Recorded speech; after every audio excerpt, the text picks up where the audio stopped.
ये पेशेंट को liver cancer हो गया है स्टेज 2 to 3 और आज हम इनका इंटरनल कीमोथेरेपी करने जा रहे हैं। पर ये वीडियो मैंने आपके लिए बनाया है ये बताने के लिए कि इनको कैंसर ना तो अल्कोहल के सेवन की वजह से हुआ है, ना इनको हेपेटाइटिस बी वायरस की वजह से हुआ है। तो इनको हुआ क्यों? एक रीज़न की वजह से जो शायद हम सब रिस्क पे हैं, और उसे कहते हैं NASH, non alcoholic steatohepatitis. Medical language में बहुत बड़ा जार्गन लग रहा है, बट इसका सिंपल मतलब होता है फैटी लिवर। जी हाँ, अगर हमारा डाइट अच्छा नहीं है, अगर एक्सरसाइज का इनफ टाइम नहीं है, तो फैट हमारे लिवर में जमा हो जाता है, जिसे कहते हैं फैटी लिवर। और धीरे धीरे वो लिवर के सेल्स को इन्फ्लेम करने लगता है। इवेंचुअली वो सिरोसिस बन सकता है, यानी कि irreversible chronic liver disease. Liver के सेल्स इतने डैमेज होते हैं कि अब वो रिकवर नहीं करेंगे। ऐसे ऑर्गन के सेल्स जिसका रिकवरी पावर बहुत अच्छा है, एक दिन में रिकवरी हो सकती है, वो सेल्स को हम मजबूर कर देते हैं कि वो रिकवर नहीं हो पाएंगे, और उससे बहुत साइड इफेक्ट शुरू हो जाते हैं, जैसे कि पोर्टल हाइपरटेंशन, यानी कि ब्लीडिंग होना, हाथों से खून की उल्टी होना, लैट्रिन काली आना, पेट में पानी भर जाना, और एक्सट्रीम केसेस में लिवर कैंसर्स बनना, हेपेटोसेल्युलर कैंसर। तो आज मैं आपको दो चीज़ें दिखाऊंगा। पहला, हम कैसे इस कैंसर का इलाज आधुनिक थेरेपीज से कर सकते हैं, क्योंकि नॉर्मल थेरेपीज, कीमोथेरेपी वगैरह, सर्जरी इसमें काम नहीं करती कई बार, और हमें क्या करना चाहिए जिससे फैटी लिवर का संभावना हमें कम हो जाए। सो फर्स्ट एंड फॉरमोस्ट हमारा लाइव केस पे आते हैं, हमारे रिकॉर्डेड केस पे आते हैं जो हमने कैथ लैब में किया, एंजियोग्राफी सूट में।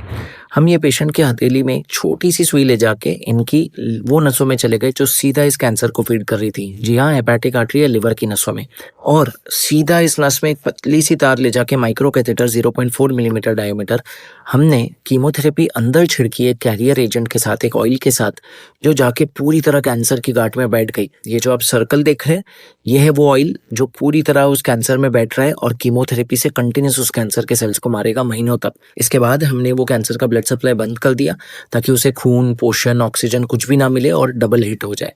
इस टेक्निक को बोलते हैं ट्रांस आर्टेरियल कीमो एम्बोलाइजेशन, यानी कि ट्रांस आर्टेरियल एंजियोग्राफी से जाके सीधा कैंसर की नसों में कीमोथेरेपी देना, और एम्बोलाइजेशन यानी उसका ब्लड फ्लो बंद कर देना ताकि वो डेड हो जाए बिना ब्लड फ्लो के। क्यों हमें ये टेस्ट करना पड़ा? क्योंकि कैंसर इतना बड़ा है कि सर्जरी या लेजर एब्लेशन पॉसिबल नहीं है, और इतने बड़े कैंसर में रिलेटिवली सर्जरी जब करने जाएंगे, ऑलरेडी लिवर वीक है, पोर्टल हाइपरटेंशन है, तो डेथ के चांसेस बहुत ज़्यादा हैं। कीमोथेरेपी क्यों नहीं दे पाई? अंदर जाके कीमोथेरेपी क्यों देनी है? बाकी कैंसर्स में तो आईवी देते हैं सीधा।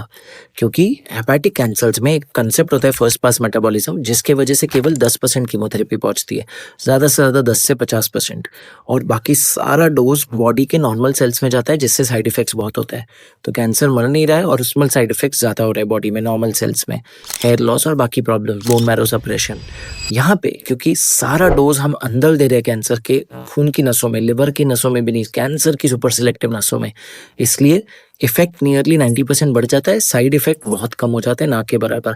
थोड़ा बहुत पोस्ट एम्बोलाइजेशन सिंड्रोम, हल्का सा हेपेटिक डिसफंक्शन, उसके अलावा ज़्यादा मेजर साइड इफेक्ट नहीं होते। इतना कमाल का नोवेल थेरेपी है एंजियोग्राफी बेस्ड। अब मैं आपको गाइड करूंगा कि क्या करें जिससे फैटी लिवर वाली समस्या ठीक हो। सबसे पहले तो प्लीज़ डाइट को जगह पे लाओ। 80% रोल डाइट का है। फाइबर बढ़ाओ खाने में, प्रोटीन बढ़ाओ खाने में। जी हाँ, और कार्बोहाइड्रेट्स, फैट्स रिलेटिवली कम करो। हेल्दी फैट थोड़े रख सकते हो, कार्बोहाइड्रेट कम करो। संक्षिप्त में बताओ तो सुबह उठ के अच्छे फ्रूट्स खा सकते हो, सारे मीठे फ्रूट्स नहीं, मैंगो, लीची की तरह, variety of fruits, normal fruits. साथ में हाई प्रोटीन ब्रेकफास्ट रखो, बेसन चीला, मूंग दाल चीला, फॉर वेजिटेरियंस की बात कर रहा हूँ। नॉन वेजिटेरियंस एग्स वगैरह ले सकते हैं, ओट्स ले सकते हैं, लेकिन हाई प्रोटीन ओट्स, आजकल बहुत सारे ब्रांड्स आ गए। लंच में सबसे पहले एक बाउल सैलेड का लो, फिर अच्छे से भर के सब्जी लो, साथ में आप मिलेट रोटी या हल्का सा राइस ले सकते हो, अगेन विद रिलेटिवली गाढ़ी दाल या लेंटिल्स, जिससे फाइबर और प्रोटीन इतनी मात्रा में हो और कार्बोहाइड्रेट्स कम हो, अगेन बहुत फायदा मिले। डिनर लाइट रखो, सूप्स, किनुआ सलाड्स, सॉटेड वेजीज हमेशा लाइट रखो। डिनर जल्दी खत्म करो ताकि इंटरमिटेंट फास्टिंग हो। 6-7 बजे कोशिश करो 7 बजे तक खत्म करने के लिए, ज़्यादा से ज़्यादा 7:30। ये पूरे मेथड से बहुत फ़ायदा होगा। इंटरमिटेंट फास्टिंग हो रहा है, फाइबर ज़्यादा है, प्रोटीन ज़्यादा है, कार्बोहाइड्रेट्स बहुत कम है, धीरे धीरे इंसुलिन रेजिस्टेंस ठीक होना शुरू होगा, एंड मैक्सिमम बेनिफिट होगा। स्नैकिंग बंद कर दो। स्नैकिंग अगर करना ही पड़े, नहीं रह सकते 2 मील्स के बीच में, वैसे तो फाइबर और प्रोटीन ले रहे हो, भूख कम लगेगी बीच में, रह पाओगे 2 या 3 मील से, पर नहीं रह पा रहे तो हेल्दी ऑप्शंस लाओ।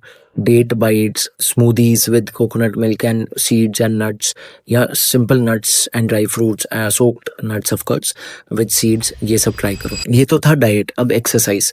दोनों चीज़ें ज़रूरी है, स्ट्रेंथ ट्रेनिंग भी, कार्डियो भी। जी हाँ, हो सके तो फास्टिंग कार्डियो करो सुबह और इवनिंग में हफ्ते में 2 बार एटलीस्ट, अगर उससे ज़्यादा नहीं टाइम मिलता है तो स्ट्रेंथ ट्रेनिंग करो, बहुत ज़्यादा फ़ायदा मिलेगा। एक दिन अपर बॉडी कर लो, एक दिन लोअर बॉडी कर लो, या दोनों दिन फुल बॉडी माइल्ड वर्कआउट कर सकते हो। ये बेसिक इतना भी करोगे अपने स्लीप और स्ट्रेस को रेगुलेट करते हुए, रोज़ 7 घंटे की नींद चाहिए, स्ट्रेस बहुत ज़्यादा हाई नहीं चाहिए, तो आपका फैटी लिवर बहुत ज़्यादा कंट्रोल में आ जाएगा और रिवर्स होना शुरू हो जाएगा। तो अगर ग्रेड 1 या ग्रेड 2 फैटी लिवर है, आज ही प्लीज़ इस पे काम करना शुरू करो। सो आई होप ये वीडियो बहुत हेल्प करे। इसी प्रकार के और वीडियोस देखने के लिए, स्पेशली कैंसर का ट्रीटमेंट कैसे एंजियोग्राफी टेक्निक से किया जा सकता है या लेज़र एब्लेशन से, ये वीडियो लिंक्स दे रहा हूँ, ये देखिए।